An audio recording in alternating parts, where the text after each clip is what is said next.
My original Metroid video has recently gotten popular all of a sudden, so welcome. Here, have another one. Want to see something cool? It doesn't seem like much, but when Samus pops out of her morph ball, she literally pops. It's a subtle little effect that gives the characters a little more life. Kind of how in the Mario games, the player doesn't come to a complete halt when you release the D-pad to give Mario momentum. I always appreciate little touches like that, whether or not they affect gameplay. As it turns out, this Samus pop does not affect gameplay. Not intentionally, anyway. Want to see something else cool?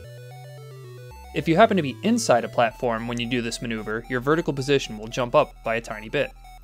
There's not much use to this, but you can use it to see some of Metroid's programming techniques. It was common for games at the time to wrap the player both vertically and horizontally when they go out of bounds. It's a failsafe that's extremely easy to program. If you were to do this door jump in a vertical hallway, the screen does not scroll vertically at the same rate that you do, so while you wrap around, the screen moves only gradually. Anyway, as I said, there's not much use to the door jump, just a simple glitch resulting from a cute, unnecessary animation the designers decided to add to Samus. Wait, what? What? Alright, so the door jump can actually be used to access the so-called hidden world, which is always there, but is just out of sight and out of reach. This is obviously a glitch, but it seems so structured, like there might be some method to the madness here. So what is this hidden world? Here's a snippet of the Metroid ROM in a hex editor. It doesn't look like much to the human eye, but the right-hand text representation of the hex characters looks like a maze. I'll highlight the dead space for contrast. You've probably figured out by now that what we're looking at is the entire world map to Metroid. The programmers were very organized in their design, and used a very clever trick. Every one of the hexadecimal cells represents a full-screen, room-sized segment of the map. FF is dead space, where there is no map. Every other character is a map segment from a prefabricated room swatch. For example, here is the entire hex room collection from Brinstar. And here's the one for Norfair. If you've ever wondered why Metroid has so many long, repetitive hallways and corridors, this is the reason. The same room segment is copy-pasted multiple times and represented very compactly in the game code. You probably already have an idea where I'm going with this, so let me tie it up. What causes the hidden worlds glitch?